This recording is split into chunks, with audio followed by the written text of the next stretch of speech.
Raiding is one of the cornerstones of World of Warcraft, and so naturally, millions of players around the world raid within the game. So many kinds of people, so many different personalities, and today we are looking at 10 of them. So these are 10 types of raiders in World of Warcraft. The awkward guy. Every raid has one. The awkward guy who barely ever talks, no matter how much you encourage him to speak in the Discord chat. This is usually the dude who will just be there, listening in on you and your group's conversations, but never participating. And during the raid, if he messes up and is confronted over it, instead of saying something over his microphone to confirm that he'll do better next time, he'll just do a /nod or a /no in the game towards your character. It makes it really weird for everybody around him, but everyone just kind of brushes off the awkward behavior like it's no big deal. No raid team is complete, however, without one of these awkward fellas running around, so let's just make that clear. The overly nice guild leader. You ever get into a guild with a guild leader who is he's just way too nice? A guy that will never get angry despite the group having wiped over 8 dozen times? The guy who will give everybody gold if they need it, and occasionally ask people if they're enjoying their time in the raid group?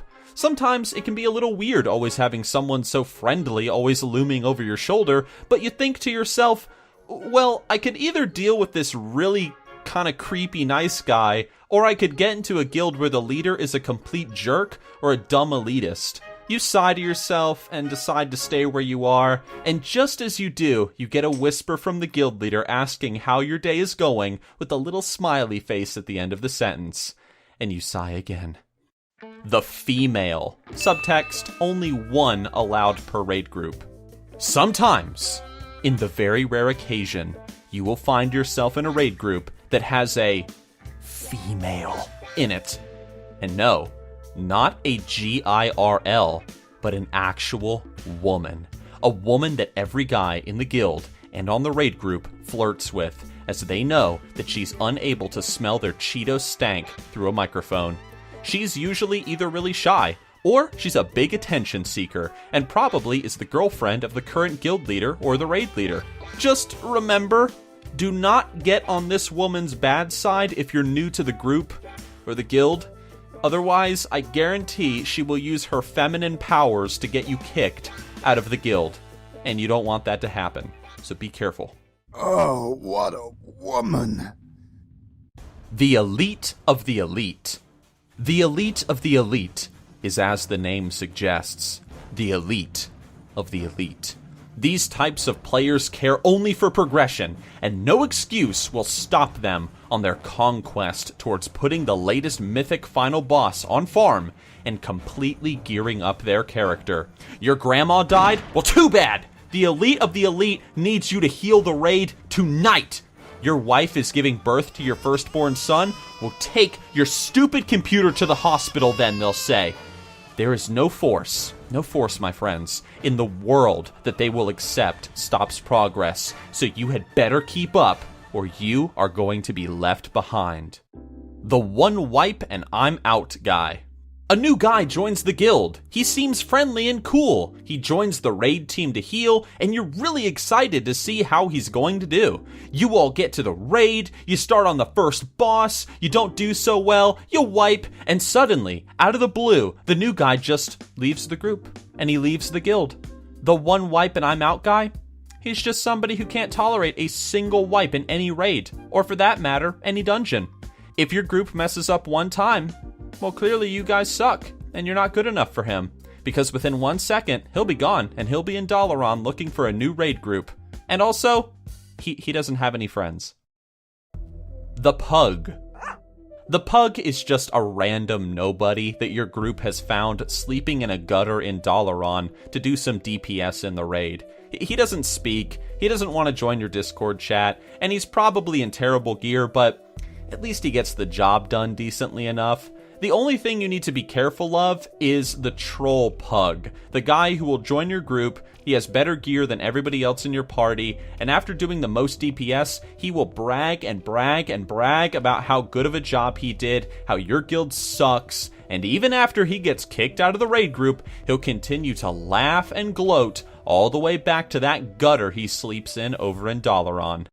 The LFR Raider. The LFR Raider, the looking for raid raider, is the type of raider who only does LFR and wouldn't even dream of doing an actual raid with an actual raid group. He cares nothing about being in a guild, socializing, and actually taking part in the MMORPG experience, so he chooses the basic bitch path instead. Funnily enough though, despite not even wanting to take part in the heart of the game itself, he is the most demanding and whining of the player base, constantly complaining to Blizzard about how the game needs more content, that the game is too easy, and that the game needs to cater more to people like him who don't have that much time to play it, even though, in actuality, they have like 8 free hours each day, but they just don't want to invest it in being social in a video game. And I don't like that. Fuck you. The Silent Perfectionist. There are some raiders that just never communicate. They're not awkward, though. They're not shy or anything like that. They just don't talk. Not through emotes, not through text, not through voice. But the thing is, they do everything correctly, so it's not a big deal. You never have to correct them or remind them to be at the raid or to bring potions or anything. They just know what to do. They're a pro-level player, but they just don't open up in any way, because I guess they don't care. They're almost like a computer program designed to play the game stupid well, but never interact with the dirty human players. They can be pretty scary in how efficient they are at times, but you don't say nothing, because you really need their big DPS, healing, or tanking skills, so you just let that computer program do its business. Don't get in its way. The super awesome badass that doesn't use any add-ons and never will. Do you want to be a super cool badass mother hubber in a raid? I know you do, and this is how you do it. Never use any add-ons. Deadly boss mods? You don't need that garbage. Recount? Man, forget DPS. You don't need to know that garbage. This guy knows that his rotation is dope, he knows what he's doing, and he ain't got time to go and install no add-ons. That takes like 5 minutes. This guy ain't got 5 minutes. These types of players never tell anyone either that they don't use add-ons, as usually it's a requirement to raid within a group, so they just keep the dark secret to themselves. Truly, they are the most badass raiders in World of Warcraft, but they usually are always normal level raiders. And I wonder why. The guy who says he raids all the time on his ults and has done literally everything, but he actually hasn't done anything at all. There are some people that just love to brag. They love to say how they've killed Mythic Gul'dan 300 times already, how they have the best gear, how they have all the achievements from their raid and more. And of course, they say all of this while on a level 110 character that's wearing green and blue gear. Why? Why? So, you naturally ask them about that gear. You ask them about their item level and so forth, to which they will always say, Oh, I'm talking about my alt. I raid on my alt. You naturally will then ask them, hey, what's your alt's name? Maybe we can play together sometime. But they never give it out, and when you inquire further, they suddenly log out and say, oh, my cat's in the oven or something, I gotta go. Something tells you that they might actually just be an LFR raider, but no, that can't be the case. I mean, do you really think someone would do that? Just go on the internet and tell lies? No. And that's it, guys. 10 types of raiders in World of Warcraft, although I know there are many more kinds that, unfortunately, I was not able to put on this list. Oh well, though. All that said, though, I hope you guys enjoyed the video, and I will see you guys very soon. Peace.